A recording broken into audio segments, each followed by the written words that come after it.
Good evening, distinguished colleagues, guests, and friends. On behalf of Bitlisaniyat International Academy, Dr. Marwan Skran, Professor Yassin Jamal Idrisi, Dr.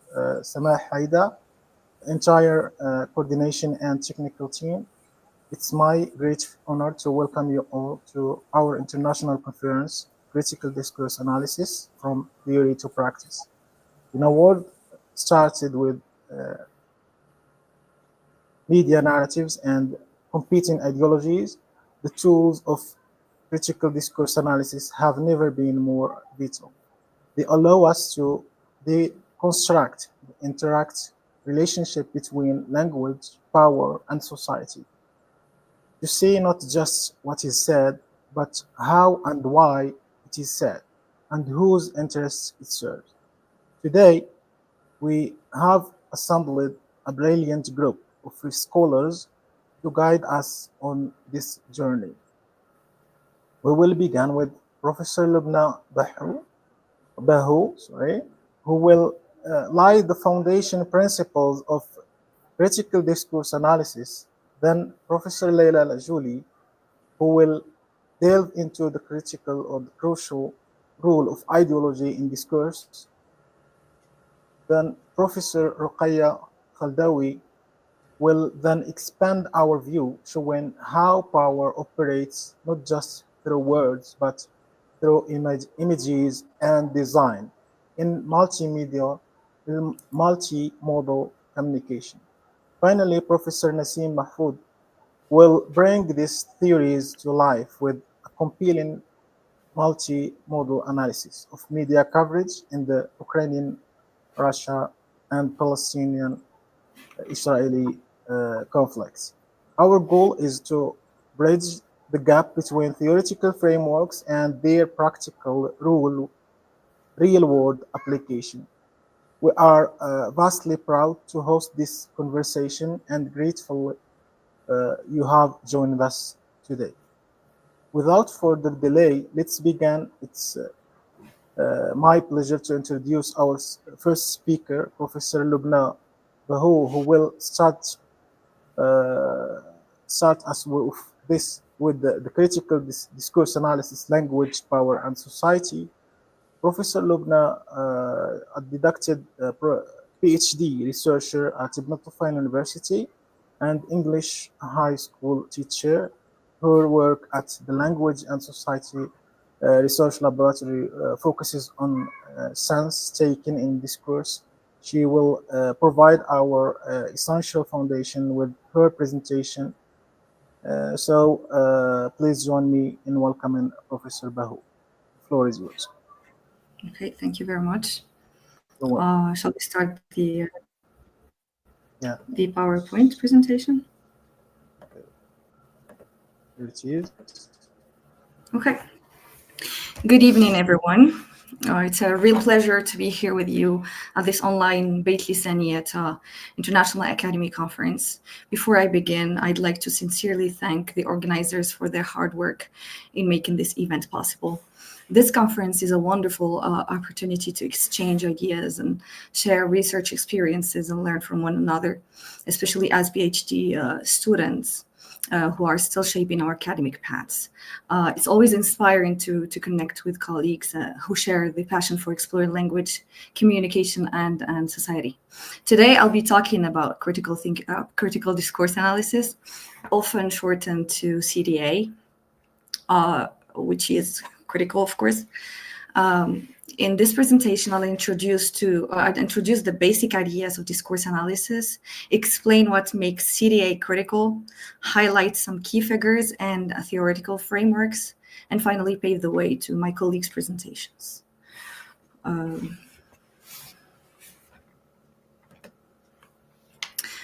So this is the roadmap of my presentation today. I'll start by introducing CDA and its core concepts, then present the major scholars and frameworks, including Fairclough's three-dimensional model. After that, I'll discuss key CDA concepts such as power, ideology, and representation, and show how CDA extends to multimodal analysis. Finally, I'll explain how CDA matters before closing the presentation with references. So, when we talk about discourse, we're not just referring to sentences or words, but to language in its social context, how it constructs meaning, identity, and relationships. The language doesn't only describe reality, it also shapes how we perceive it. So earlier, linguists such as Edward Spear and Benjamin Leavenworth suggested that the structure of a language can influence how its speakers see and interpret the world. This is known as the Sapir-Whorf hypothesis or linguistic determinism. The critical discourse analysis builds on this foundational idea, but moves beyond the individual level. CDA, our critical discourse analysis, argues that discourse not only influences thoughts, but also plays a key role in maintaining social power, dominant ideologies, and institutional control. As Fairclough puts it, language is not a neutral medium, but a means of shaping social reality. This connects directly to CDA central concern, which is understanding how discourse both reflects and constructs the world we live in. Traditional discourse analysis studies how meaning is constructed through language. For instance, how people manage politeness or coherence in talk. But critical discourse analysis, on the other hand, asks a deeper question. How does language help create or maintain relations in society? As Vodak and Meyer put it, CDA critically investigates how social inequality is encoded in discourse through word choice, for example, grammar, or sometimes even silence. So CDA is not just descriptive, it is evaluative and political. It takes a stance on the role of language in shaping justice, dominance, and resistance. So critical discourse analysis is built on several key assumptions. First, language is not just a system of science, it's a form of social action. What we say has real effect in the world. Second, discourse both constructs and reflects reality. The way we talk about gender, about migration or development actually shapes how these concepts exist socially. Third, power is not just only something that governments or institutions have.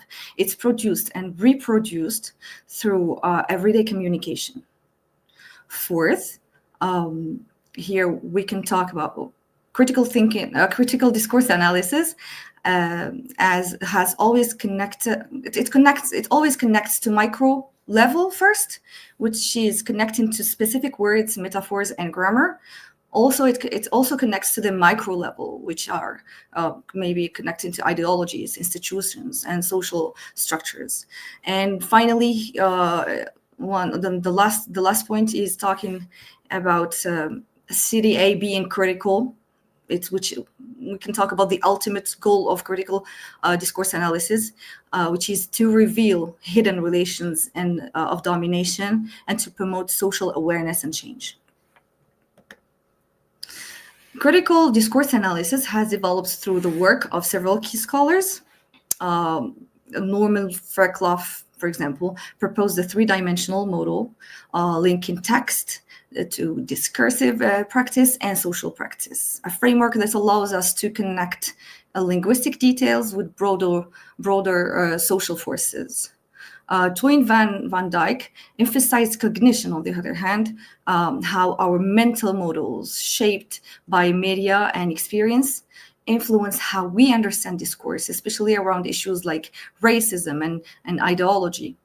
Ruth Wodak developed the discourse historical approach, integrating text analysis with social and political history to study issues like nationalism and migration. Theo van Leeuwen focused on how social actors, that are people, are represented or excluded in discourse. And Gunther Kress and Theo van Leeuwen extended CDA beyond language to include images, color, and layout, what they call multimodal discourse. Their work bridges nicely into Ruqayyah's presentation on multimodal analysis. Let's talk about Fairclough's three-dimensional model, which is one of CDA's most influential frameworks. The text dimension focuses on language itself, meaning vocabulary, grammar, cohesion, and structure. The discursive practice, on the other hand, a dimension, examines how texts are produced, distributed, and interpreted. For example, how media institutions shape news stories or how audiences understand them. Finally, the social practice dimension, which connects discourse to the wider context of ideology and power. So CDA operates at these three levels, moving from one detailed linguistic description to broader social explanation. Critical discourse analysis uses several analytical concepts to unpack how meaning and ideology work. For example, the first one is power and ideology, which refers to how certain groups or perspectives dominate others through discourse. It is often invisibly. Representation, on the other hand, concerns how people or events are depicted. For instance, are migrants shown as victims or threats? Framing is about how issues are presented, what's emphasized or what's omitted. Intertextuality reminds us that no text exists alone. It draws on other texts, genres, and sometimes even voices. And finally, stance taking, which shows how speakers position themselves and others through language, whether they align or they oppose or distance themselves. For example, if we compare the headline in the example below, migrants flood the borders or the border, or people seek refuge, both describe the same event, but the choice of words creates completely different emotional and ideological effects. In contemporary communication, language is just one mode among many. We interpret meaning not only through words, but also through images, through color, gestures, typography, and even sound. Kress and Van Leeuwen argue that these modes are socially shaped, meaning that visual choices also express cultural values and ideologies. Think of how news outlets use color, camera angles, or even images of conflict. These elements influence perception as much as language does. So why CDA matters? It matters because it exposes the hidden power structures behind everyday communication. As Fairclough says, to analyze discourse is to analyze power. By examining how texts construct authority, identity, and difference, CDA helps us understand how inequalities are maintained. It also promotes critical literacy, teaching people to question what they read or hear, or to see discourse as a site of struggle, not neutrality, at least. In a world saturated with media and misinformation, CDA provides vital tools for awareness and social responsibility. So, to bring everything together, critical discourse analysis reminds us that language is never just a neutral tool for communication. Every time we speak, every time we write or post something online, we're not just sharing information, we're also shaping how people see the world. Through our words, we express identity, values, and sometimes even power. That's why Norman Fairclough said to analyze discourse is to analyze power. What he meant is that if we really want to understand how power works in society, we have to look at language, because power does not only exist in governments and institutions, it also lives in everyday conversations, maybe media headlines, or even classroom discussions.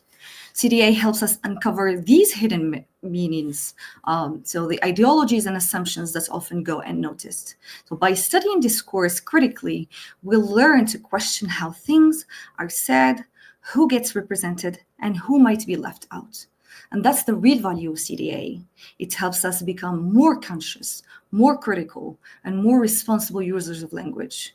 Because when we understand how language shapes reality, we can start using it to shape maybe a fairer and a more equal world. I hope this brief overview of critical discourse analysis has helped highlight how language, power, and society are closely connected. And I'd like to thank you all one more time for your attention and interest. And once more, again, express my gratitude to the Bitlisaniyat Academy, International Academy organizers for making this academic exchange possible. Thank you very much.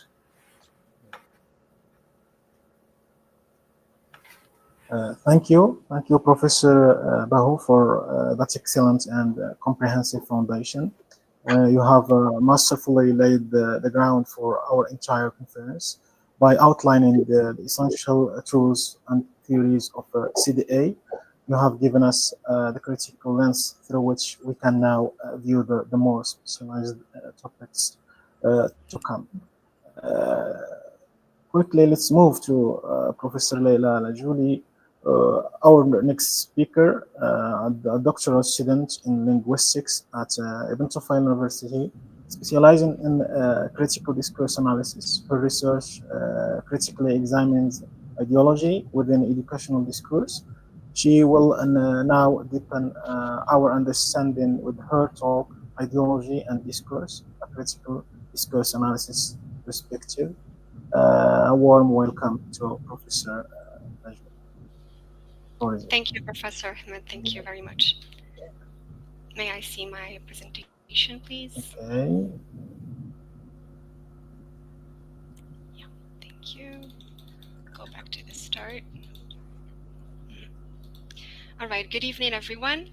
First, I would like to express my sincere gratitude to Professor Ahmed bin Isa and to Bitlisaniyat International Academy for organizing this insightful conference on critical discourse analysis from theory to practice.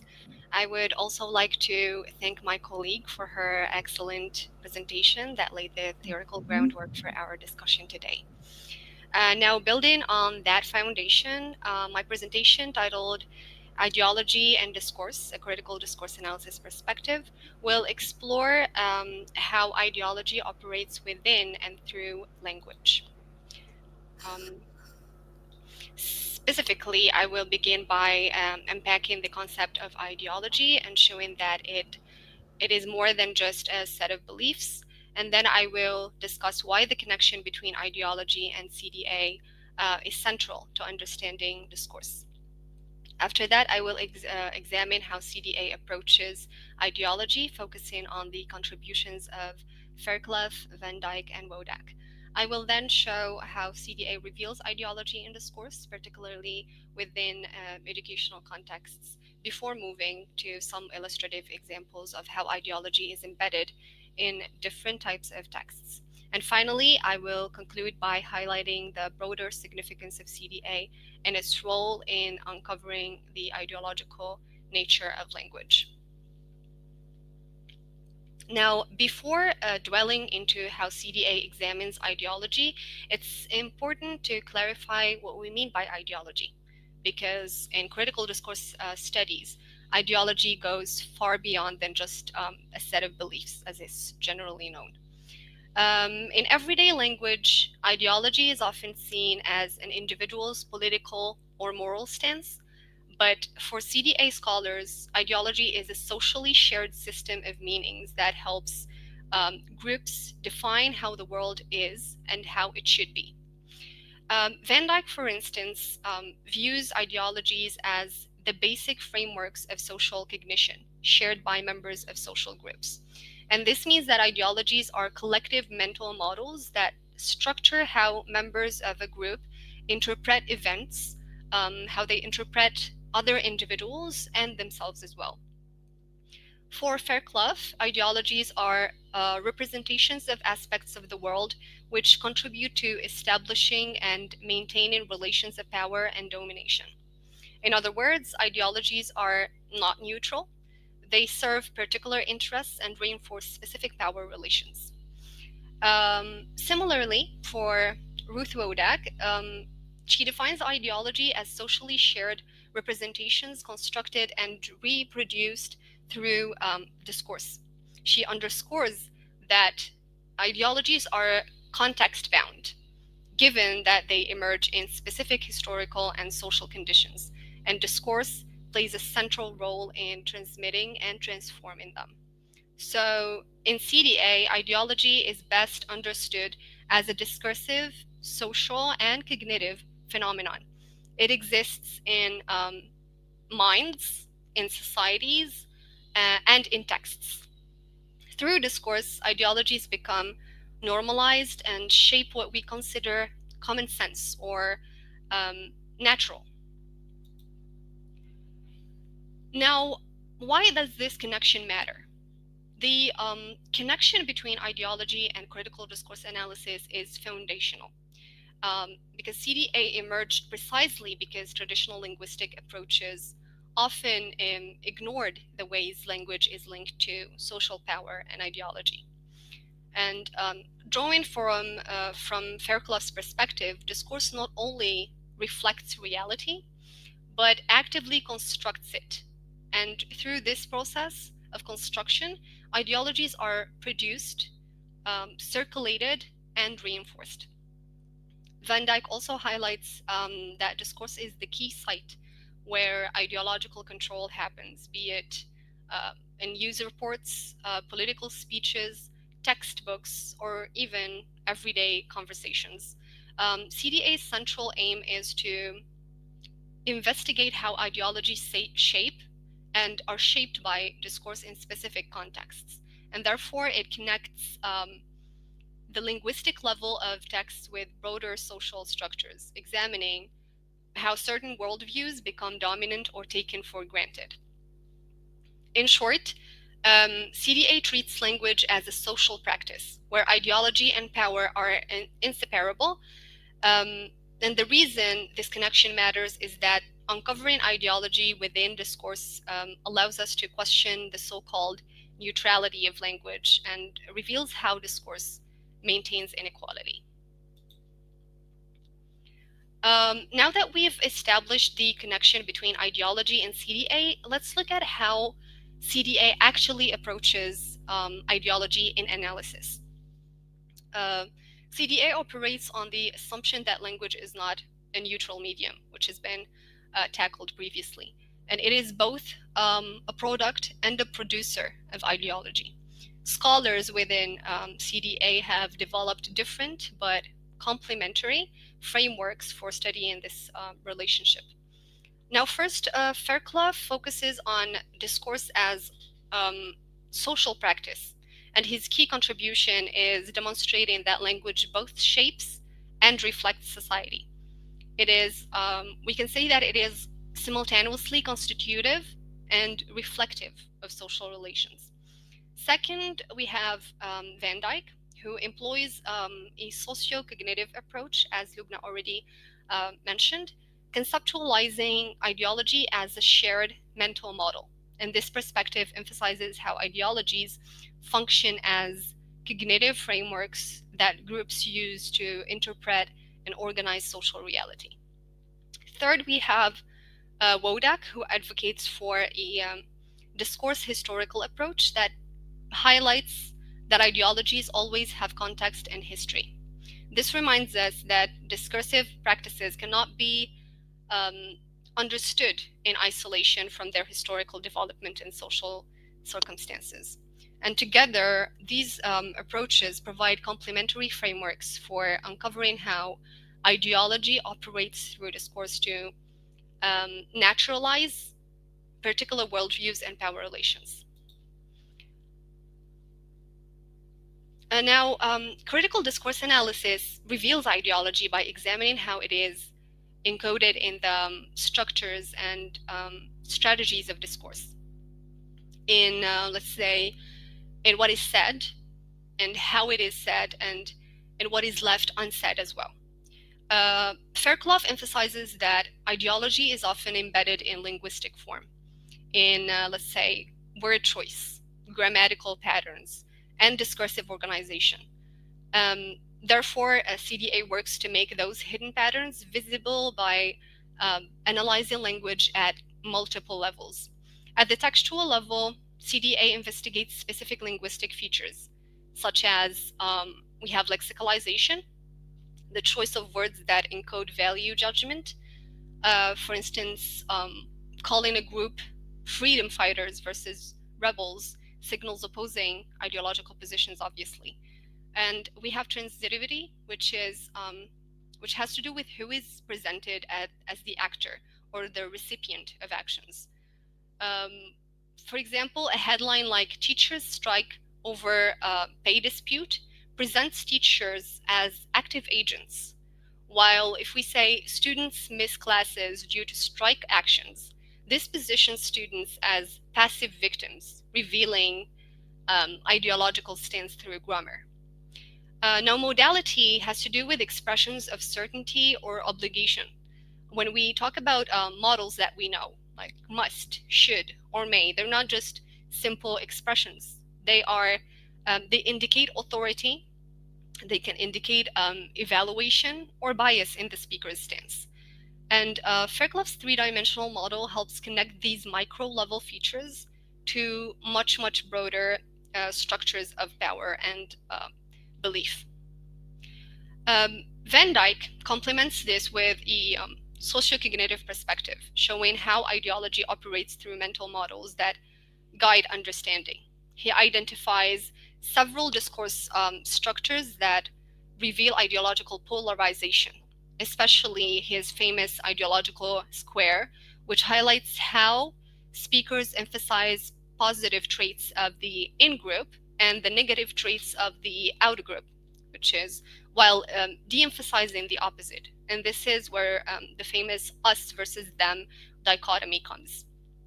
For example, news reports might highlight our nation's brave defense versus their aggression, linguistically constructing self-justifying ideological narratives here.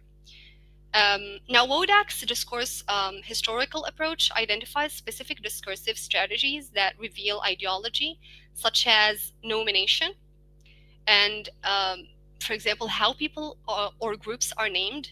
For example, immigrants, refugees, illegal, Gen Z, as we've seen recently.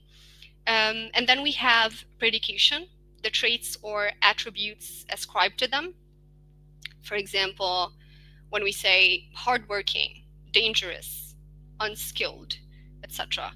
And then she introduces the concept of argumentation, which has to do with the reasoning used to justify inclusion or exclusion. These strategies are very powerful because they present particular worldviews as natural or common sense, and thus naturalize ideology. Now here I move to educational discourse. And when I talk about ideology in education, I want to highlight how schools and textbooks function as instruments of ideological reproduction. Drawing on Antonio Gramsci, schools are part of what he calls civil society, which exerts both moral and intellectual influence. And through the daily routines of education, like the many hours that students spend in schools, the exams, the language used in the classroom, school here helps sustain social hegemony, meaning they produce consent to existing power relations. Similarly, Althusser conceptualizes schools as a key ideological state apparatus and one of the main institutions through which capitalist societies reproduce their values and relations of production. From this perspective, we see that schools are definitely not neutral educational spaces, but deeply and significantly charged ideological ones. In practical terms, this ideology is materialized in textbooks and curricula. As Apple argues, textbooks serve as cultural and ideological tools that embody selective traditions. Let's say privileging certain histories, maybe cultures and worldviews, while marginalizing others. And CDA comes to play, helping us uncover how these ideologies are linguistically realized. It examines representations of self and others, representations of lexical choices and evaluative language that normalize certain cultural assumptions. For instance, The example you see could be from an English textbook used in Moroccan schools. Tom teaches his new friends to be punctual and polite. At first glance, this seems like a moral lesson about good manners, let's say. However, CDA reveals underlying ideological implications. The sentence positions Tom, likely from a Western context given the name, as the moral guide, while his new friends are implicitly less civilized. And this reproduces a cultural hierarchy and perpetuates subtle ethnocentric and colonial discourses. In this way, CDA exposes how everyday educational texts naturalize dominant ideologies and shape learners' perceptions of identity, of culture, and morality. And schools thus become, as Althusser and Gramsci suggest, not only sites of learning, but sites where ideology is taught. It is internalized and sometimes resisted. At this stage of the presentation, I'd like to demonstrate how CDA helps us read between the lines to uncover the ideological work done by language that seems neutral or objective. As Fairclough reminds us, ideologies work most effectively when their workings are least visible. And CDA gives us the analytical tools to make these hidden meanings visible. Let's start with a classic example from media discourse. Protesters clash with police. On the surface, this sentence seems objective, but if we look more closely, the choice of the verb clash, it implies mutual aggression and erases agency. Through transitivity analysis, we notice that the actor responsible for violence is not specified. It could be either group. However, alternative phrasing like police suppress peaceful protesters explicitly assigns agency and power. And this shows how linguistic form can align with dominant institutional ideologies, legitimizing state authority and criminalizing dissent. The second example from educational discourse, as we saw earlier, Tom teaches his new friends to be punctual and polite. Here, the lexical choice teaches positions Tom as a culturally and morally superior. And if we look at it from Van Dyke's sociocognitive framework, it helps us see that this reflects a shared mental model of Western modernity and non-Western inferiority. Meanwhile, Wodak's discourse historical perspective would locate this sentence within a longer intertextual tradition of colonial discourse, portraying Westerners as civilizers. And finally, consider a pedagogical statement, maybe a classroom rule. Good students respect rules and never question their teachers. Again, at first glance, we can say that this statement promotes discipline, but CDA examines how modality, when we say never, and evaluation, like good students, they naturalize obedience and discourage critical engagement. Now, across these examples, we see that ideology operates not only through what is said, but also through what is left unsaid. In short, reading between the lines means questioning how language legitimizes inequality, whether in news reports, textbooks, or classroom talk. Now that we've seen how CDA exposes ideology in discourse, it's important to step back and ask, why does this matter? Well, the broader significance of CDA lies in its commitment not only to linguistic analysis, but also to social critique and transformation. The goal of CDA is to make opaque relations of power and ideology transparent, and therefore bridges the gap between language study and social theory. It provides a framework for uncovering how dominance and inequality are sustained through discourse, whether in politics, media, or education. And by revealing how discourse privileges certain groups or worldviews, CDA empowers individuals and communities to challenge those structures and imagine alternatives. Now, in education specifically, CDA helps learners and teachers develop what Fairclough calls critical language awareness, the ability to recognize how texts position us ideologically. In media studies, it equips citizens to question how narratives about nations, about gender, or about identity are constructed. And in policymaking, it challenges the language that normalizes exclusion or inequality. In sum, CDA matters because it connects the micro level of text with the macro level of society. It reminds us that language is never just about communication.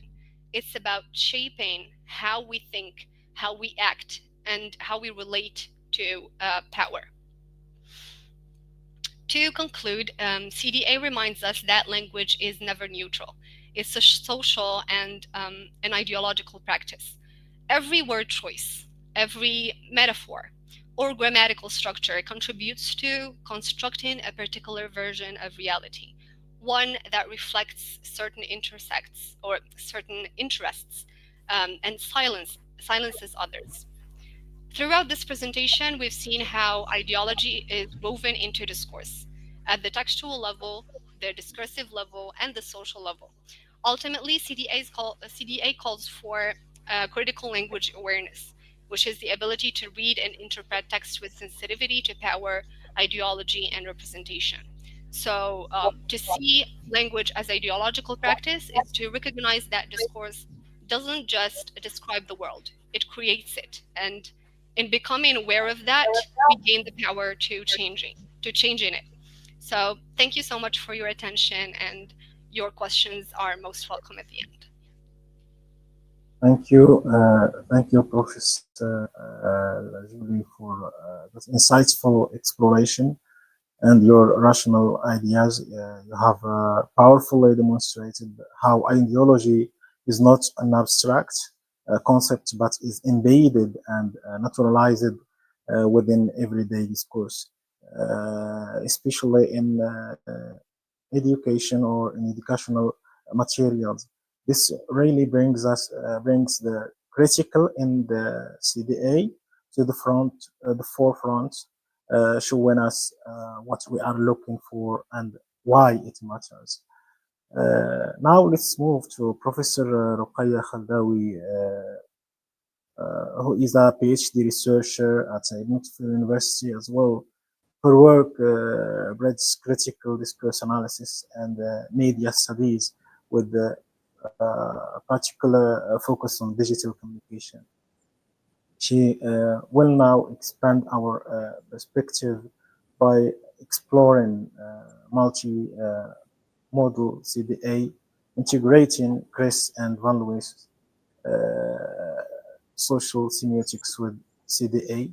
Let's welcome Professor Khaldawi. The floor is yours. Thank you very much, Professor Benissa. I would like to first thank Bitlisaniyat, Professor Benissa, and the organizers for organizing this event. I would like to also thank my colleagues for their invaluable contributions to this event. So the title of my presentation is Multimodal CDA, Integrating Kress and Van Leuven's Social Semiotics with CDA. Let us first start with an outline of what to expect during this presentation.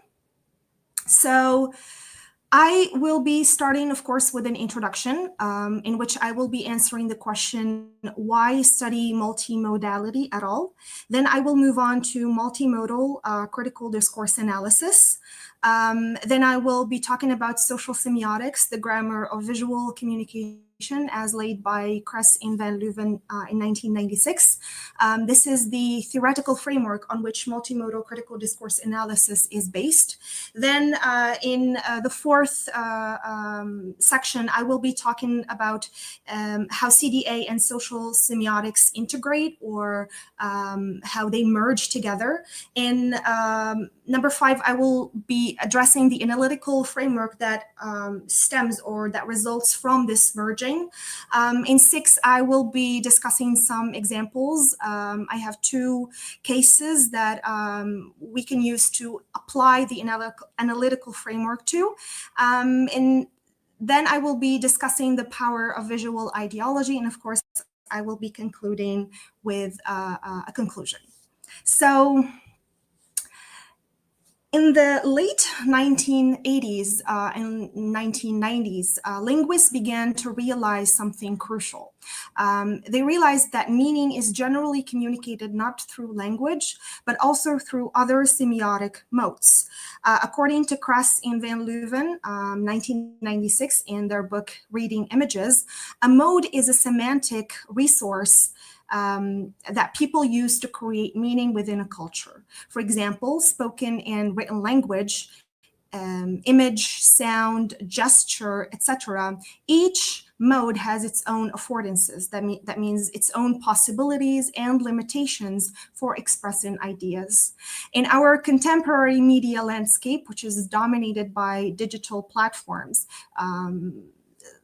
think social media platforms, advertising, and visual culture in general, meaning is rarely communicated through a singular mode alone.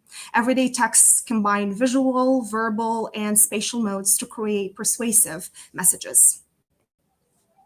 So let us quickly consider this powerful example from Tony True's work. So in 1975, when Rhodesian police fired into a crowd of unarmed people and killed 13 of them, the Rhodesia Herald wrote, "A political clash has led to death and injury," while the Tanzanian Daily News wrote, "Rhodesia's white supremacist police opened fire and killed 13 unarmed Africans." Notice how political ideology isn't just encoded through vocabulary, but through grammatical choices. This has already been pointed out by my colleagues before, but think of this as a bonus example. So we see that one version uses nouns, death, injury, highlighted in red, which obscure agency. The other uses verbs, like opened fire and killed, which require active subjects and objects, making clear who did what to whom. We can have the same ideological manipulation from the visual point of view, and we will see more examples of this later. So the central question becomes, how can discourse and discourse analysts account for the ways that visual and linguistic modes together reproduce or challenge power and ideology? This is where multimodal critical discourse analysis comes in. So multimodal critical discourse analysis, or MCDA in short, extends the analytical framework of CDA to include non-linguistic semiotic modes. According to Machin and Mayer, MCDA examines how visual and linguistic choices work together to produce ideological effects. It seeks to reveal how modes such as image composition, color, contrast, camera angle, or even font size contribute to the representation of social actors and relationships and values. Very much like CDA, MCDA is grounded in the assumption that discourse is both constitutive and ideological. It not only reflects, but also reproduces social relations of power and inequality.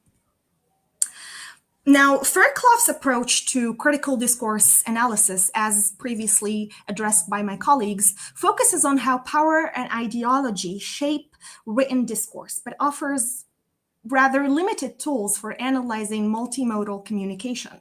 To address this gap, Kress and Van Leuven developed visual grammar, a framework that helps examine how different modes convey meaning, how they work together to convey meaning. Their work bridges CDA and multimodality through social semiotics, which is the theoretical background or the theoretical framework on which they base their work. So they provide a toolkit for analyzing visual and textual elements together. And so visual grammar treats images as structured systems of meaning, not very different from language. It is governed by rules analogous to linguistic grammar. And through concepts such as representation, interaction, and composition, Kress and Van Leuven demonstrate that visual communication follows systematic principles. So representation explores how people, places, and things are depicted. Interaction examines how viewers are invited to relate to these representations, for instance, through gaze, distance, or perspective. And then composition, which looks at how elements are arranged within the frame to create emphasis and hierarchy. I will talk about all of this in more detail in a minute. So together, these metafunctions mirror Halliday's 1987 linguistic metafunctions, which are ideational, interpersonal, and textual. But they are adapted to the visual mode. So this correspondence or mirroring shows that meaning making extends beyond language, encompassing the visual choices that shape perception and interpretation. So let us now turn to social semiotics. So social semiotics is an approach that examines how people use semiotic resources within social contexts, hence the name social semiotics.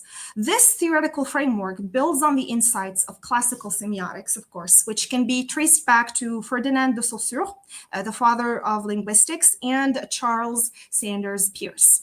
A central concept within semiotics is sign. A concept that we are all very familiar with.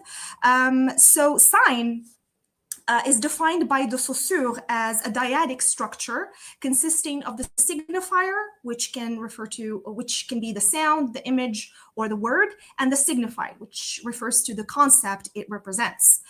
The relationship between the two is known as signification, and it is arbitrary and depends on historically established conventions.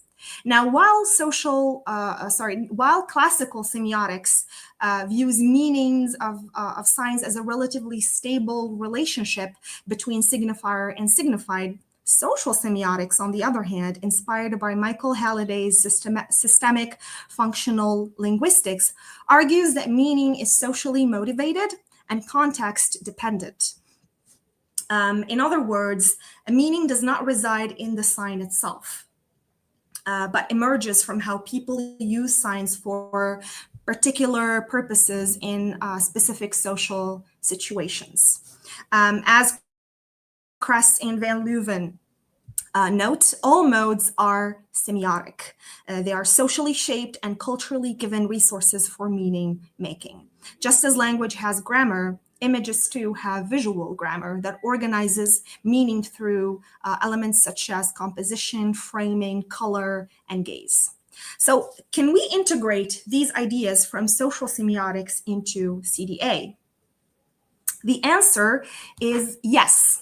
So, but before, it is important to note that CDA and social semiotics are not competing paradigms. They are rather complementary perspectives. So CDA gives us the critical and political orientation, the focus on ideology, power, and inequality, while social semiotics gives us the methodological tools, the ability to analyze multiple modes of communication and their affordances. When combined, they form what we call multimodal critical discourse analysis, which is an interdisciplinary framework. Now, let me now outline the practical analytical framework that emerges from this integration. As I previously mentioned, Kress and Van Leuven proposed 3 dimensions of analysis. First, the representational dimension asks the following questions.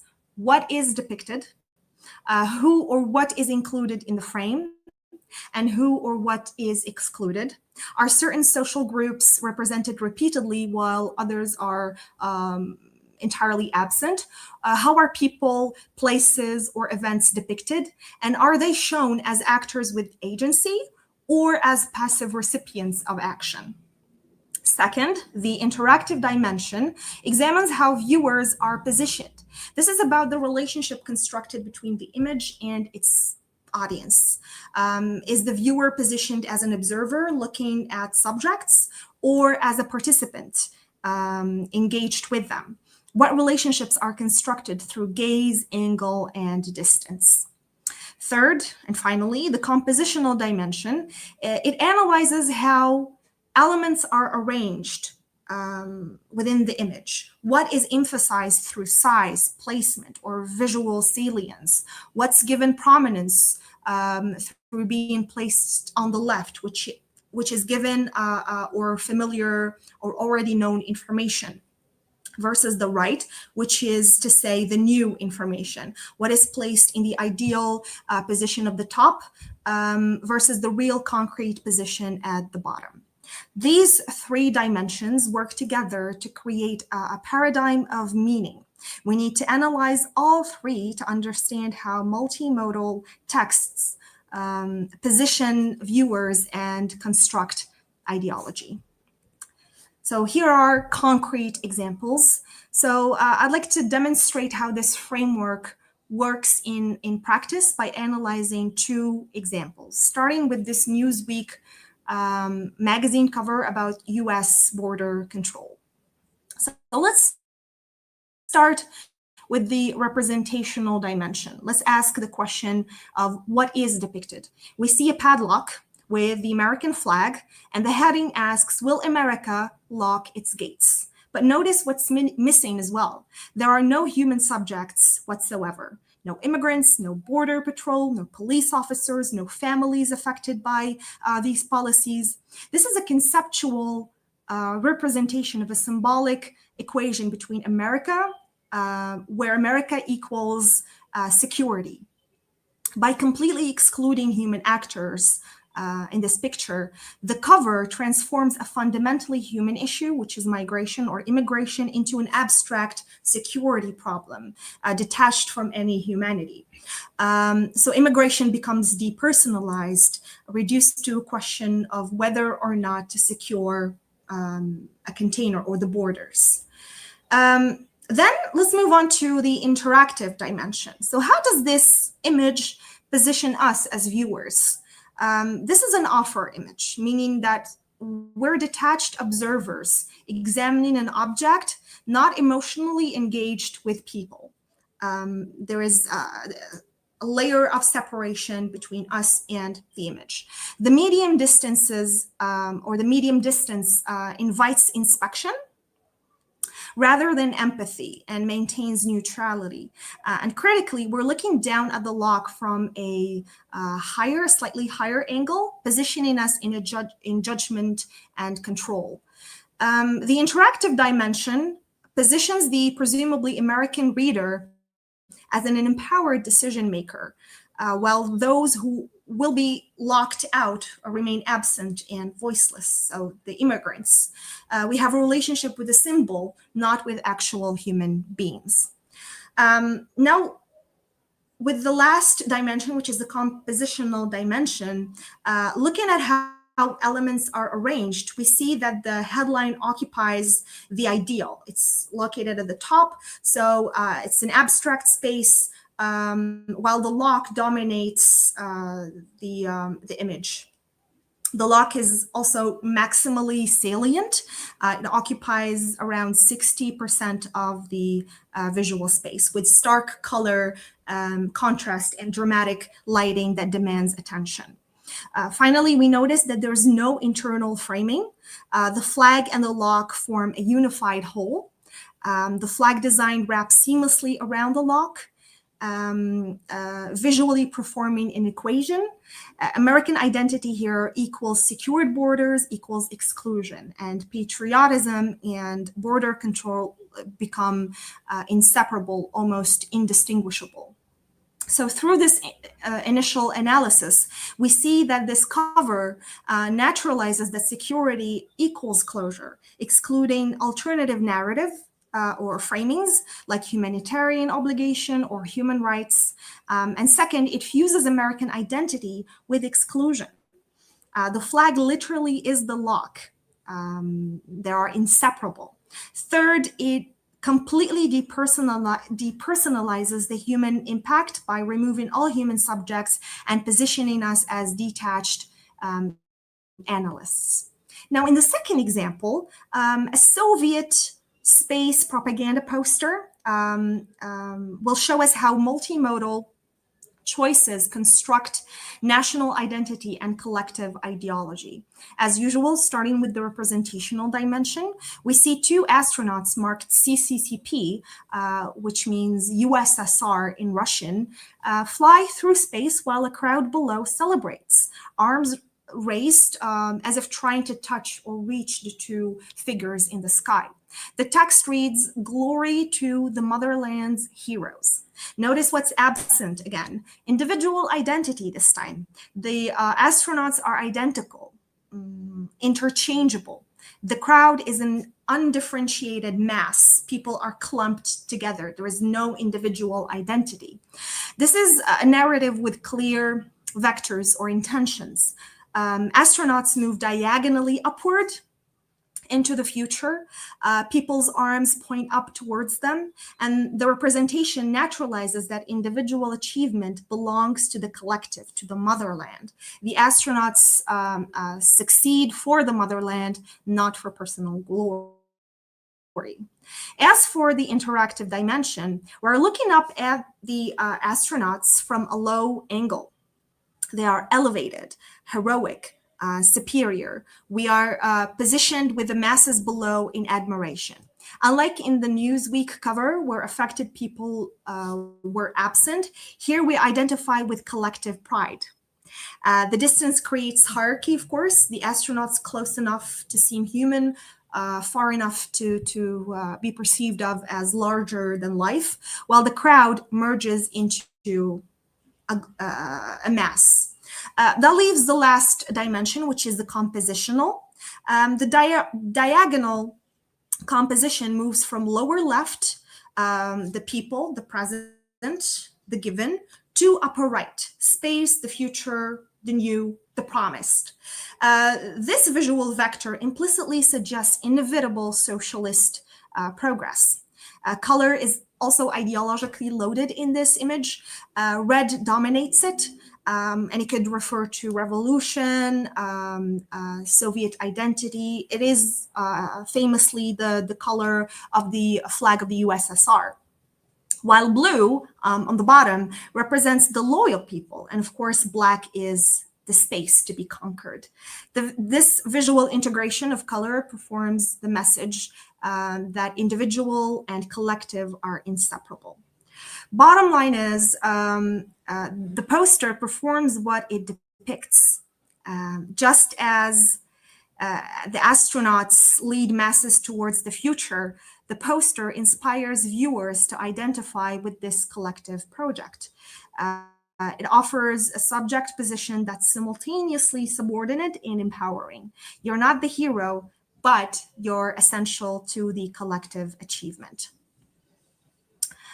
So as we've seen, visual elements often naturalize ideological positions even more effectively than verbal text, as seen in the two examples.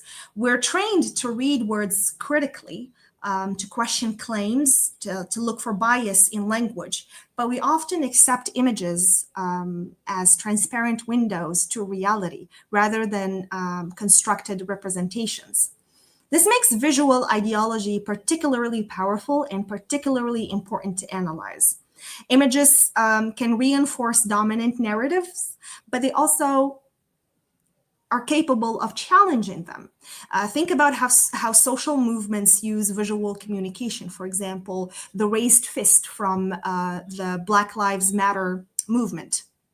These visual forms can contest dominant ideologies. Understanding visual grammar helps us appreciate how resistance operates multimodally, as well as linguistically. Back to the images that we have just seen, they both depersonalize, but in opposite ways, serving opposite ideologies. One erases people to naturalize exclusion, the other multiplies people into masses to naturalize collective identity. Um, over, of course, individual autonomy. That is the goal. Both, though, make their ideological positions seem natural, inevitable, self-evident, and align with the social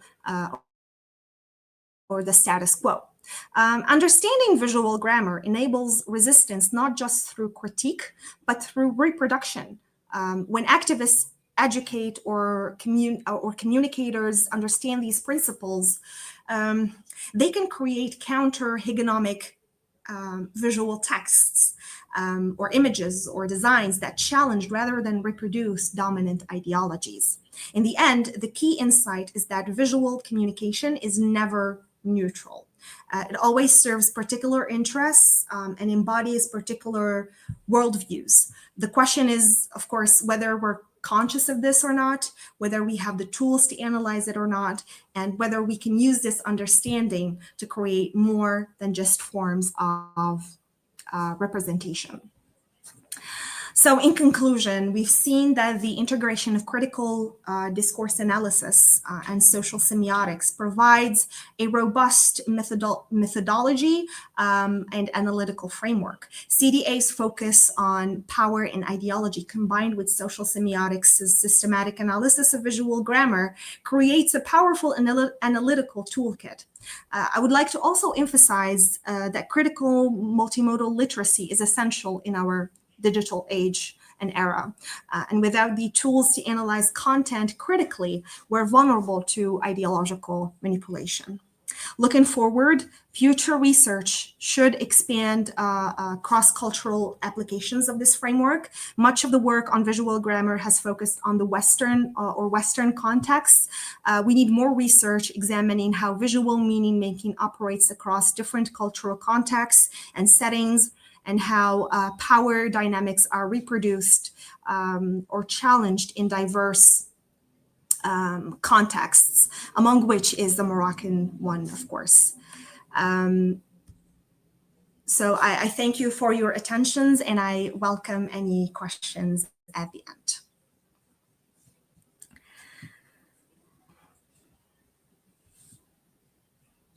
You are muted, Professor Ben Isa.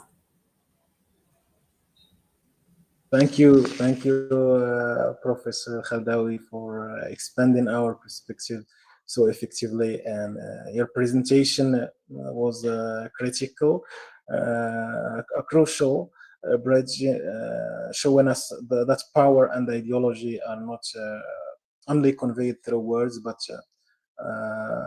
are orchestrated through images, layout, and color. You have equipped us with the new grammar, new visual grammar for reading the multi-modal world around us. Let's move to Professor Nasim Mahfoud.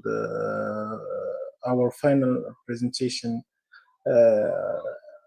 will be presented by Professor Nasim Mahfoud, a doctoral researcher specializing in media studies and multimodal critical discourse analysis at the University of Regina, Canada. His work expertly deconstructs ideological narratives in global news coverage of conflict. He will bring our theories to the practice with his compelling presentation. So the floor is yours, Professor Mahfoud.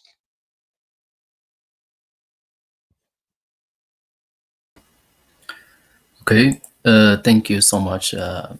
Hamad. Thank you so much to the organizers and to everybody participating in this online conference. My work revolves around media construction of wars, a multimodal CDA of media coverage of the Russia-Ukraine and Palestine-Israel conflicts. The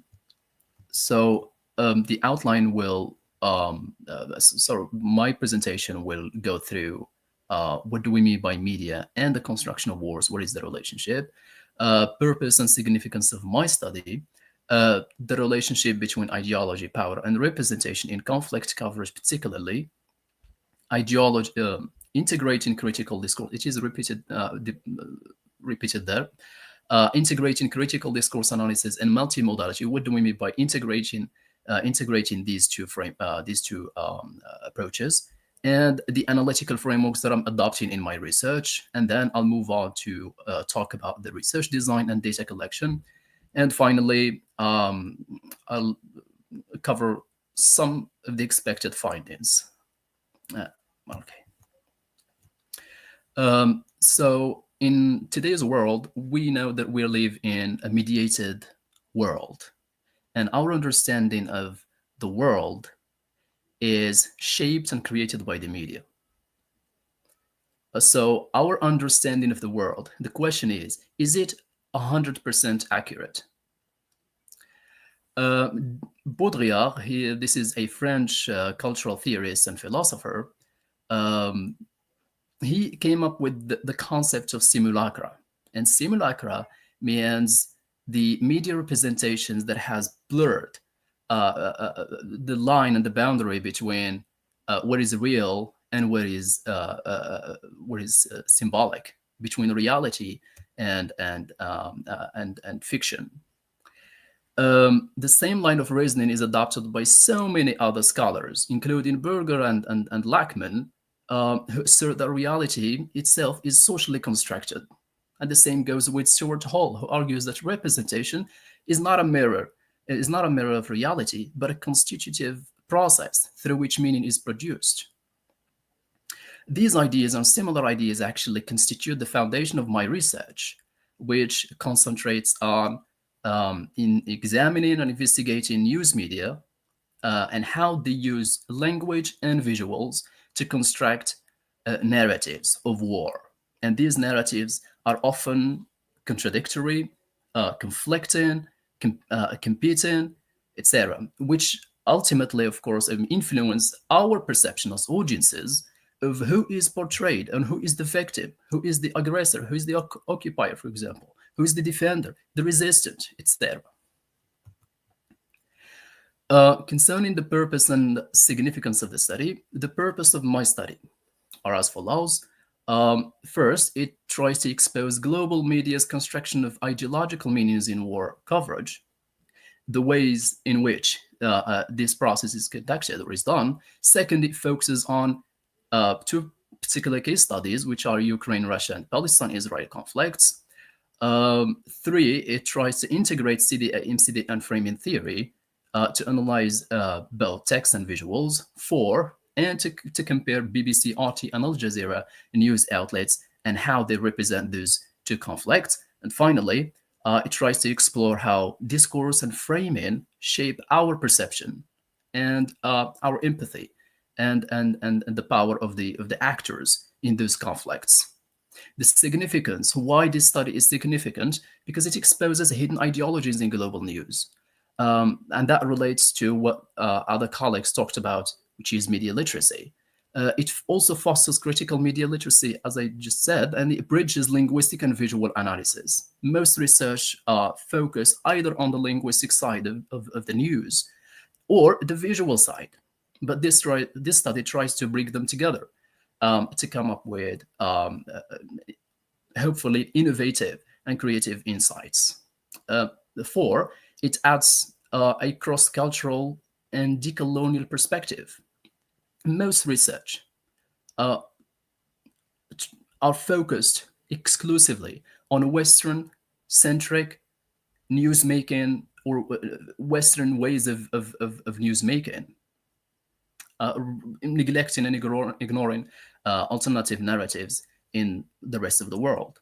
And finally, it tries to advance multimodal methods in media studies. Ideology, power, and representation. These are the three of the most essential concepts in both cultural studies and media studies and even in linguistics. So these ideas that I've listed here are form the assumptions, the assumptions that form or that underlie my research. First, media discourse constructs power relations through language and visuals, and that's what dear colleagues has talked about previously. Second, ideology influences the depiction of wars, which determines the roles of victims, aggressors, and heroes. Three, the coverage of the conflict or the conflicts reflects a polarized perspective. What do I mean by polarized perspective?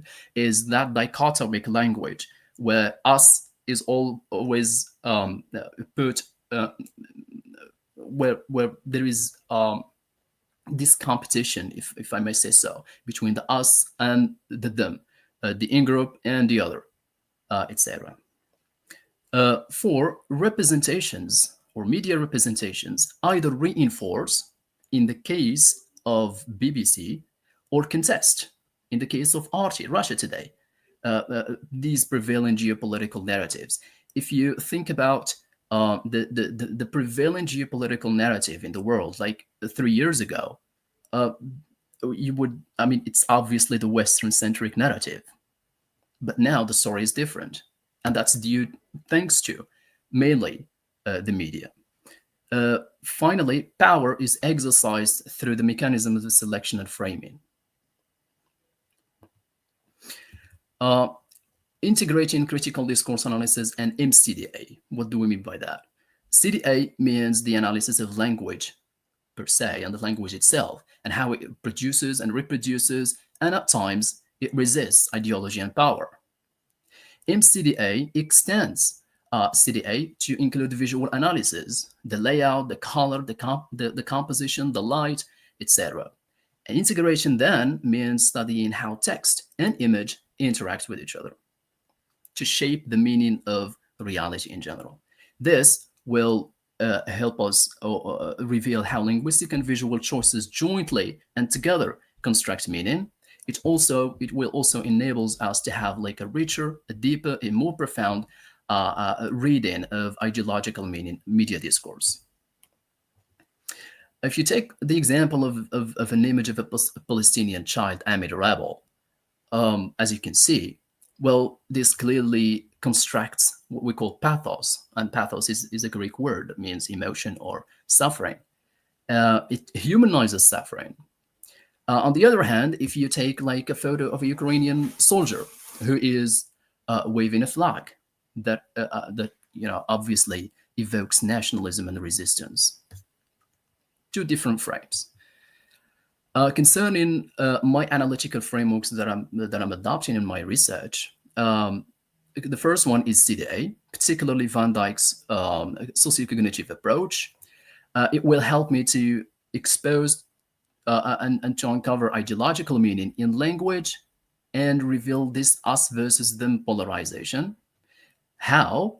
Well, through three phases. The first one, to select text, the one on the right side, to select first, I'm going to select textual data. I mean, the headlines, the leads, the paragraphs, etc., from news articles. I'm going to identify key linguistic patterns, the most frequent. For example, the most frequent vocabulary words or vocabulary items like terrorist, defense, etc. Then transitivity, and transitivity here is a word that was introduced by Holiday, as one of the colleagues has mentioned, has highlighted before. And transitivity includes three processes. Is basically it talks about the sentence construction. What is the actors, the process, and the circumstances. Then I'll move on to analyze like the modality of the text, be it visual or textual, both of them. So modality here is inclusive. And then I will go through the quotation patterns. I mean, whose voices are amplified, whose are silenced, whose are included, etc. Then I'll move on to apply Van Dijk's ideological square model. This is one of the most influential analytical models advanced by Van Dijk, where he says that in news discourse, we always find this find emphasis on our good actions and emphasis on their bad actions. There is mitigation of our bad actions and mitigation of their good actions. Finally, in the interpretation phase, I will try to link these two analyses ideologically. In other words, how do these linguistic choices construct us and them? What values are or beliefs are implied in the news articles? The result will help me reveal how language encodes ideological positions and legitimizes or challenges certain actors. The second theoretical framework is framing theory. The framing theory was first introduced by Goffman, the famous sociologist, in the 70s, in the late 70s, and then it was expanded on by Antman and Iyengar and other scholars, specifically in the early 90s, 1993, which is the most cited reference when talking about framing theory. This theory will help me to show how media structure meaning by three processes: selecting, emphasizing, and organizing aspects of reality. How? First, I'm going to identify recurring frames across my text and visuals. What are is it a victim frame? Is it an aggressor frame? Is it a resistance frame, heroic frame, etc.? Then I'll apply Entman's four framing functions, like problem definition. That's the first phase. What is the issue being emphasized? Second, causal interpretation. Who or what is responsible for this issue? Three, moral evaluation. What moral stance is implied? And four, the treatment recommendation. What action or response is suggested, which is usually missing in news discourse. In the interpretation, the third phase, before going into the interpretation phase, I'll compare frames across the three outlets. And then I will link the results to ideology, which national and or institutional ideologies reflected, triggered in these frames, by these frames. The results will expectedly reveal how framing shapes audience perception and supports different ideological worldviews. The third one is MCDA, adopting Chris and Van Leuven's framework or approach.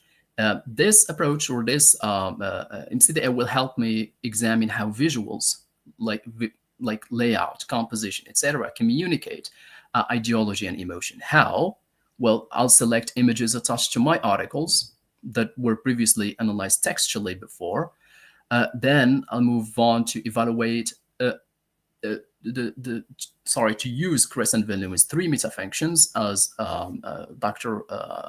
Khaldawi talked about, which was inspired from Halliday's framework.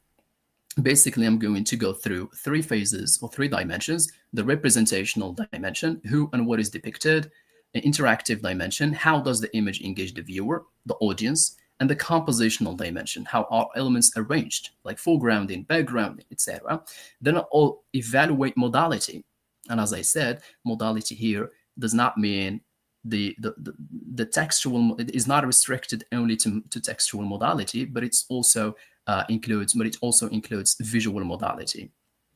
If you take the example of a highly saturated image, an image that is highly saturated in color, this sort of images tend to reduce realism, while the opposite is true.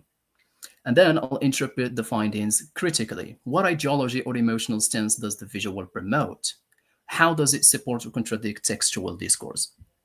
All right. The result will expectedly uncover how images work together with text to produce ideological meanings and emotional appeal. The research design and data collection. Methodologically, this is apparently an interpretivist qualitative study grounded in CDA and MCDA traditions. The corpus that I will be using are 90 news articles collected from the three media outlets, 30 from each outlet. The source, of course, I'm going to collect my articles from the official websites to maintain like authenticity and contextual integrity. The conflicts covered focused on our Ukraine-Russia conflict and Palestine-Israel war. Concerning sampling, my study is obviously non-probabilistic because I'm adopting like purposive sampling method because I'm focusing more on like critical periods in these two wars, like escalation and ceasefire during the first 5 months of each conflict. The comparative analysis. Al Jazeera and BBC and RT are not similar. Their editorial lines are almost totally different. As you can see, at the ideological position level, Al Jazeera adopts a global South and post-colonial, decolonial stance, while BBC has a Western liberal stance or perspective and tries to maintain institutional neutrality. Russia today has like an Eastern perspective and tries to what we call counter-hegemonic anti-Western purposes. In terms of narrative focus, Al Jazeera is more focused on humanitarian suffering, resistance, and justice. BBC tries to maintain more balance, professionalism, and official sourcing. Russia Today, um, Western hypocrisy. That's what is framed in Russia Today, alternative truth and power critique.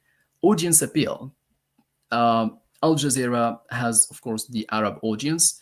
BBC has the Western audience, mainly the Western audience, and Russia Today, alternative and dissenting publics who may not necessarily agree with the Western world. Expected findings: this research will likely reveal that Al Jazeera, BBC, and Russia Today construct war narratives shaped by their respective geopolitical ideologies. Al Jazeera may accentuate humanitarian suffering and resistance. The BBC may project an aura of neutrality while reinforcing Western perspectives. And Russia Today may challenge Western dominance through counter narratives. The analysis will expose that language and visuals jointly naturalize and normalize ideology, um, unveiling asymmetrical empathy, particularly more pronounced humanization of Ukrainians than Palestinians. In the case of BBC, overall, the study will demonstrate that media coverage of wars is ideologically constructed rather than neutral, which influences a global audience's perceptions of conflicts. Um, uh, some suggested references for further readings to the audience, and thank you. The floor. Okay, so I think I'm done. See, Okay. Hamid. Okay, sure. Yeah. Okay, thank you, Professor Mahfoud, for your powerful and compelling application of CDA and the multimodal analysis. Uh, you have taken the theoretical and methodological discussions and shown their profound real-world significance by deconstructing the narratives of contemporary conflicts. This is CDA in practice at its most relevant. Now we would like to open the floor for a broader discussion. We invite questions and comments from our audience for all of our distinguished speakers. I have a question that was sent to me from Professor Al-Mazouzi Jawad, who says, how can CDA frameworks account for the power dynamics embedded not only in discourse content, but also in the very choice of language and code switching practices? I repeat, how can CDA frameworks account for the power dynamics embedded not only in discourse content, but also in the very choice of language and code switching practices? Okay. If, if there is any. I can attempt to answer this question. Sure. So, the very nature of critical discourse analysis is the very purpose of it is to uncover hidden ideologies in language. You can do this by using any of the different analytical frameworks that have been discussed here today. So there's the Kirsten Van Leeuwen's social semiotics. There's Fairclough's critical discourse analysis, three-dimensional framework. There's Ruth Wodak's discourse historical approach. There's also Van Dyke's socio-cognitive approach. So you can use any of these. As for the code switching, so I think this has to do with the specific context that the code switching occurs in. So, for example, in Morocco, we have code switching between Darija, Moroccan Arabic, and French. So this could signal a hierarchy in terms of these languages. Some people believe or think that French is more prestigious or better in general than Moroccan Arabic. This choice or this belief stems from a hidden ideology that we can use CDA to uncover. Thank you, Professor Ruqayya. We have another question from Mr. Martou Mohammed Ahmed, who says, does social status affect discourse analysis and ideology?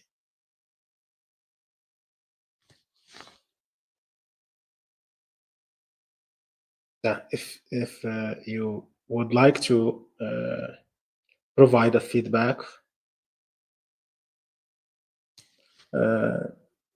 So the floor is open for anyone who wants to react. Okay. Yeah, I can attempt to. I saw this question earlier, along with another question similar to this, linking social status, linking CDA with objectivity, whether we can remain objective as CDA researchers. Well, I can highlight that it's been explicitly discussed by CDA scholars that objectivity in this field is impossible, because we've been talking about language being ideologically loaded. We are using language, therefore we cannot remain objective. It's also generally used in qualitative research, and here we're not talking about most of us in CDA would use, for example, purposive sampling, which is a non-probabilistic technique. So we're not, this is not math. It's not 1 + 1 = 2. Objectivity is always there, but there is always a way to minimize this. There is, for example, techniques in research like, let's say, data triangulation, where we use multiple types of sources of data. We can be explicit in stating, as a researcher, which theoretical underpinning am I following? Where do I come from as a researcher? I explicitly expose that on my research. So as this, I think his name was Ahmed, asked if social status does affect CDA research. I think it does, because we as researchers cannot remove ourselves from our social sources. So yeah. Yeah, thank you, Professor Leila. Don't you think that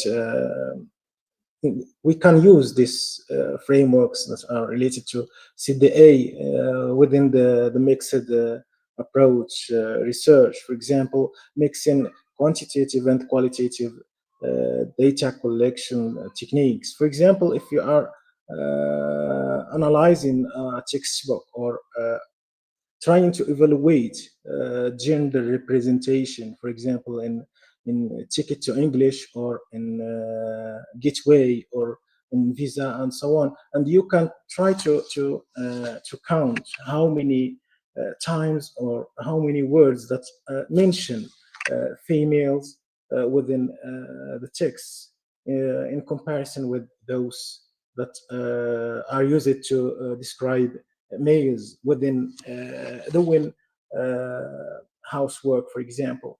So, as researchers, we may try to be more objective. We will not achieve a total objectivity, but we try most time to be close To to minimize it. objectivity. Thank you. We have another question. For someone new to critical discourse analysis, what would you say is the most accessible first step or an initial question that they should ask when they want to critically analyze a piece of discourse in their daily life? There is a question that is close to this one.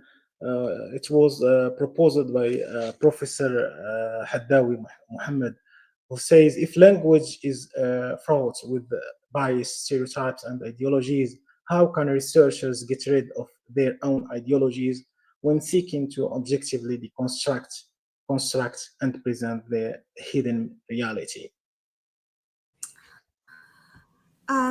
I think that this question pours to some extent into the answer provided by my colleague, Professor Leila. So again, here we're talking about subjectivity in quantitative research, which is not a bad thing to per se. Unlike quantitative research, where you try to minimize or eliminate this bias completely, qualitative research almost welcomes it. You are always looking at your data through a lens, through your own worldview. So it is unavoidable to approach a certain issue or data with baggage, cultural baggage, ideological baggage, and so on. And Professor Leila has mentioned certain ways in order to minimize this subjectivity. She mentioned triangulation, for example, whether it's data triangulation, theory triangulation, and so on. So yeah, you should always think of your own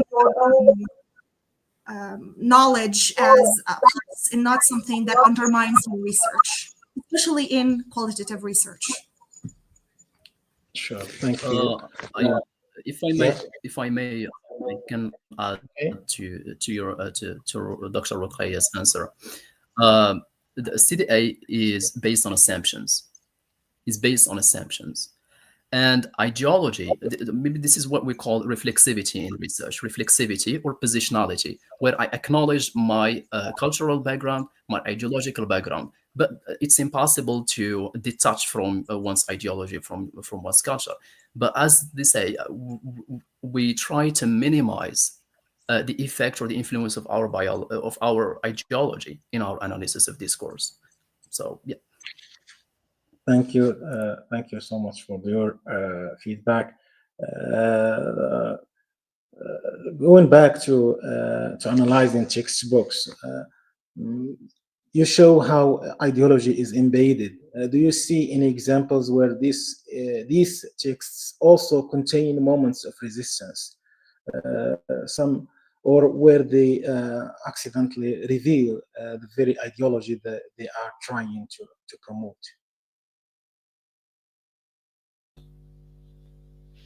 I may attempt to answer this one because my research has to do with textbooks. Uh, and I can say that I saw a question saying that, do you think that textbooks reflect Western ideologies? I think. I mean, in Morocco, in the Moroccan context, as I said before, educational discourse, schools, textbooks, they are ideologically loaded for sure. And there are many ideologies out there that we can try to unmask in these textbooks, for example. And in the Moroccan context, we should keep in mind that we have the public sector and the private sector. And if you try to make the distinction between the two types of textbooks used in the both sectors, totally different, totally different. Um, I can say that I've worked in the private sector, and I've worked with some of the textbooks used there. They are typically Western. There is nearly no mentioning of the Moroccan culture, and they are directed towards Moroccan students. On the other hand, we have the textbooks used in public schools. For example, the ones you mentioned, Ticket to English, Gateway, Visa to the World, etc., etc. I can say that those two reflect many, many ideologies. They're definitely they do show instances that they are directed towards Moroccan audiences, Moroccan students. There is Moroccan culture is highlighted, but there are instances of ethnocentric ideologies. There are instances of I don't know, gender inequality, if you want. Many, many ideologies that we can uncover in the textbooks used in Morocco. So yeah, I think that's a very rich field to study. Thank you. I think sometimes even within this Western text, for example, the text that George Orwell produced, for example, his article Marrakesh. Within this article, if you try to analyze this one, you will find these moments in which George Orwell presents a counter discourse. He was criticizing these people who are walking around Marrakesh, but at a moment he provides this view of resistance from those soldiers who, at a moment, they turned around and they did not obey the orders of the colonizer. Sometimes we may find resistance within the same text. Uh, Another question says, how can individuals become more aware of their own unconscious ideological assumptions?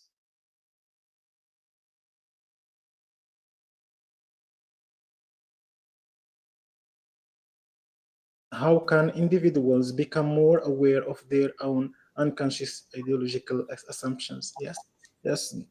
Yes, first thing that comes to mind is by asking questions, by being critical of everything. Question everything, take nothing for granted. I've made a framework with a bunch of questions that you can ask in order to analyze the actors, the message, the content, how it's presented, and so on. So question, question, question, definitely. Thank you. Thank you.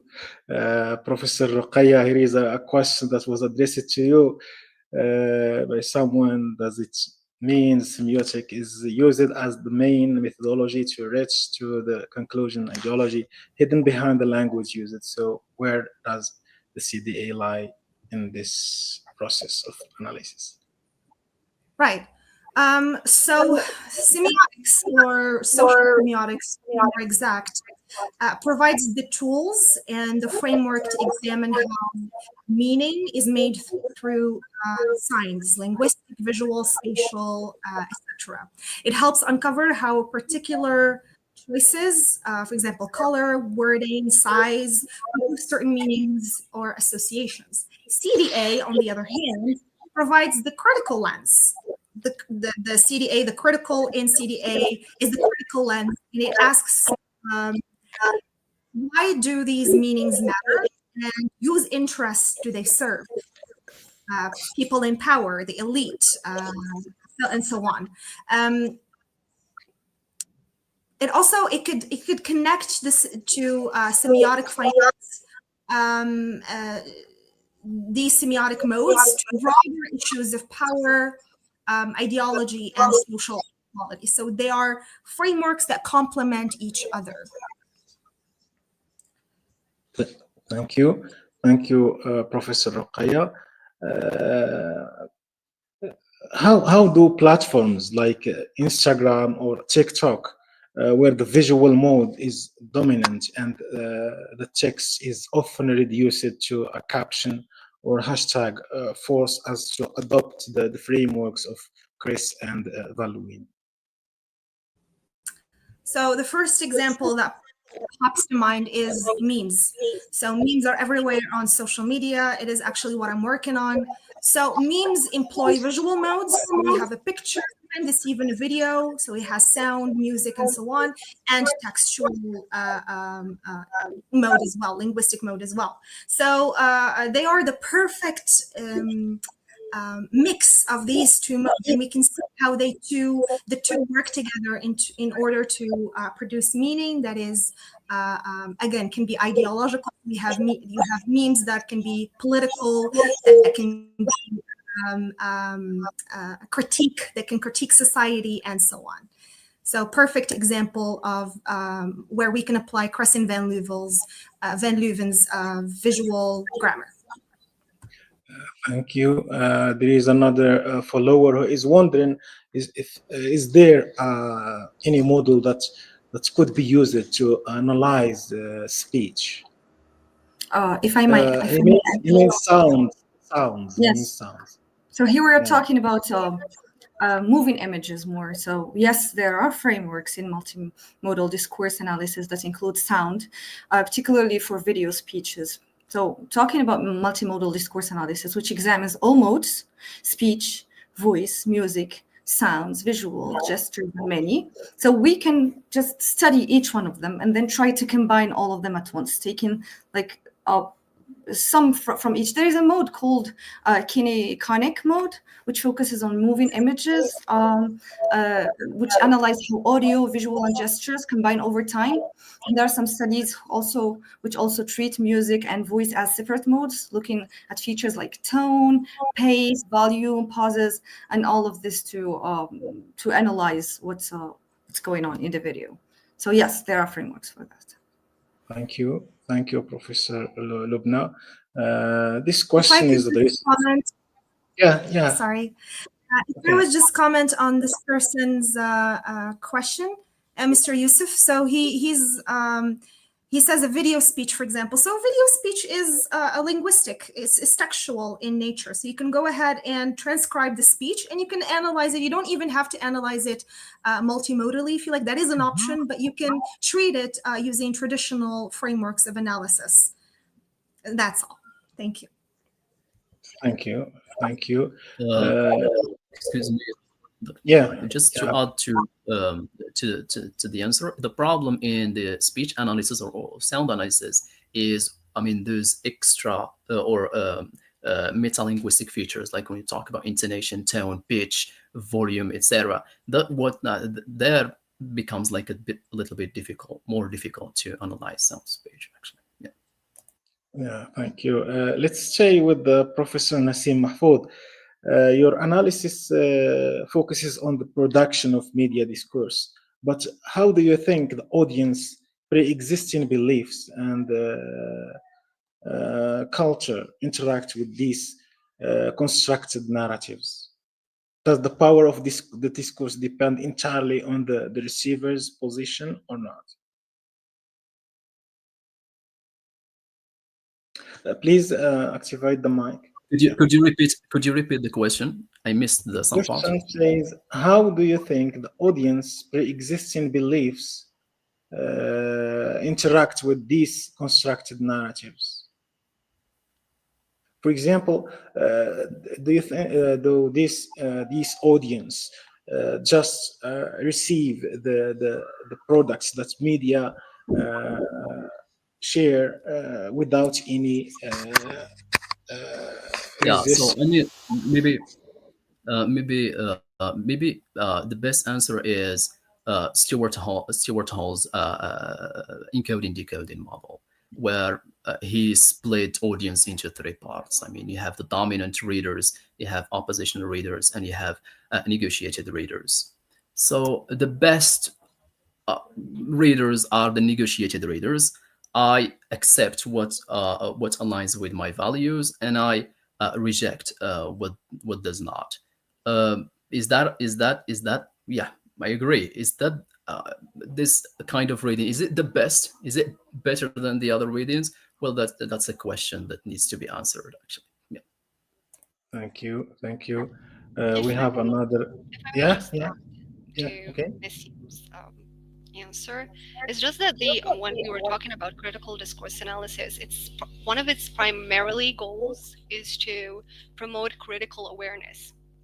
So I am I would critically analyze anything, try to uncover ideology within that, whether it is media, whether it is educational discourse, even daily discourse. Like that's the aim of CDA. So it's to critically analyze everything and uncover what's implied. Yeah, that's all. Thank you. Thank you. Thank you for your comments. Here is another participant who is wondering about references that you may recommend for researchers or PhD students who are trying to work on these themes. If you have any ideas to guide these students who are wondering about references.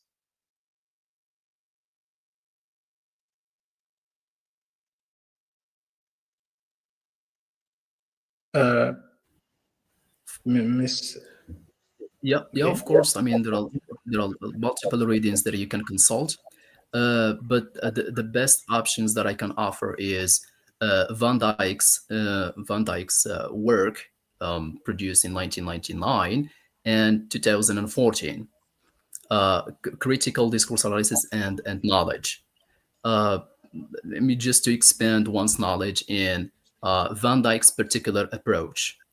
Um, I also advise and recommend Michael Halliday's work in the 80s, which paves the way for semiotic analysis. And I also recommend Christian Van Leeuwen's work that started in 2001, 2000, and then the updated version was released in 2008, and the latest or the recent version was published in 2023. So these are, I think, one of some of the most influential references in CDA. Thank you. There are also references that are absolutely central in the field of critical discourse analysis. For example, Language and Power by Norman Firkoff. You can't not talk about it. If you want to even take things even further back, you can start with The Origins of Discourse with Michel Foucault in his The Order of Discourse, Archaeology of Knowledge, and so on. So there are plenty of references that you can base your research on. Sure. Thank you. On behalf of Bitlisaniyat International Academy and the entire organizing committee, I would like to extend our deepest gratitude to our esteemed speakers, Professor Lubna Bahu, Professor Layla Lajouli, Professor Ruqayya Khaldawi, and Professor Nassim Mahfoud for their excellent and insightful presentations. You have masterfully guided us on a journey from theory to practice, illuminating the critical role of discourse in shaping our understanding of power, ideology, and conflict. We also extend our sincere thanks to Professor Saeed Rafi for his valuable contribution to coordinating this conference. Our attendees also for engaging questions and participants. Your presence has made this dialogue truly international and meaningful. This conference has not only clarified complex theories, but has also perfectly revealed their urgent relevance to ensure the critical insights we have shared today extended beyond this virtual space. I would like to propose the following recommendations. We encourage the integration of critical discourse analysis including its multi-modal dimension into university curricula, empowering a new generation of students with these analytical tools is critical for fostering critical media literacy and responsible citizenship. We urge a commitment to critical assumptions as we have seen language and images are never neutral. We recommend that media outlets actively reflect on their framing choices and that the public consciously engages with diverse sources to deconstruct the narratives presented to them.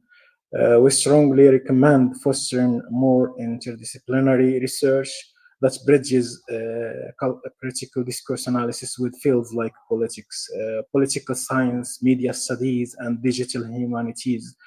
The complex challenges of our time require collaboration or collaborative and multifaceted analytical approaches. Let the powerful analysis presented today serve as a call to action. We recommend using this critical awareness not just for academic publication, but as a tool for informed advocacy and for promoting a more nuanced and empathetic public discourse, particularly in times of conflict. In conclusion, before we conclude, any final thoughts for Professor Lubna Bahou? Activate the mic, please. Yeah. Sorry, I didn't get your last sentence. Just any final thoughts? Any? Okay, I was very happy to join this online conference today, and I hope in the future we'll have more opportunities to participate, share our ideas, and maybe our work, our job, like where we have reached in our research thesis, and maybe some difficulties that we have found, or maybe you can get your ideas and our colleagues' ideas, and maybe ideas from people who attended today. Thank you very much for this opportunity one more time, and I'd like to thank my colleagues for their fruitful presentations too. Thank you very much. Thank you. You are always welcome to participate with us at Bitlisaniyat. It's your first international house, and it is open to all researchers. We can coordinate other scientific events, or we can discuss, we can collaborate on projects. Why not? We may work on a project together and so on. Final words for Professor Leila. Yeah, thank you. I would like first to thank you, Professor Benaisa, and to thank Said Rafi also for helping us coordinate this event. I extend my gratitude to Bitlisaniyat for the opportunity to come here and share our humble experience with knowledge of a critical discourse analysis with the audience. So yeah, thank you so much. You're welcome. Thank you. Thank you, Professor Khaldawi. I would like to thank you, Professor Benaisa, the organizing committee, Bitlisaniyat, our colleague Said Rafi, for all your efforts. This has been a wonderful experience and an opportunity.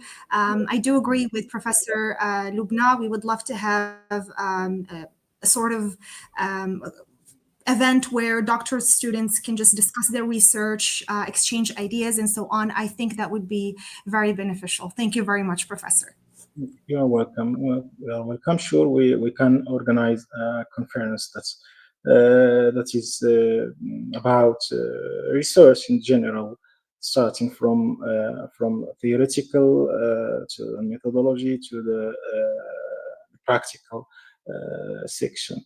Sure, we will organize this. We will communicate and we will coordinate a conference. What about Professor Mahfoud? Any final thoughts? Thank you so much, Dr. Benaisa. Thank you, presenters, colleagues. Thank you, all those participants and all those all the audience, I mean, who asked the questions and who showed interest in CDA. CDA actually needs more work and more work. This is an interdisciplinary field. You can like merge it with any other fields, with algorithm, for example, algorithmic visibility, with all other fields. I mean, it's interdisciplinary and it needs more work. Thank you so much. Thank you, Saeed Rafia. Thank you, Bitlisaniyat. Thank you so much, and the organizers who have made so much effort to bring this conference to Thank, life. Thank you so much. thank you very much for your insightful and rational ideas. Truly, we enjoyed this your presentation and discussion. So have a good night, everyone. See you, inshallah. Future. You as well. Thank Thank you you. so Goodbye. much. Thank you. Thanks. Thank you.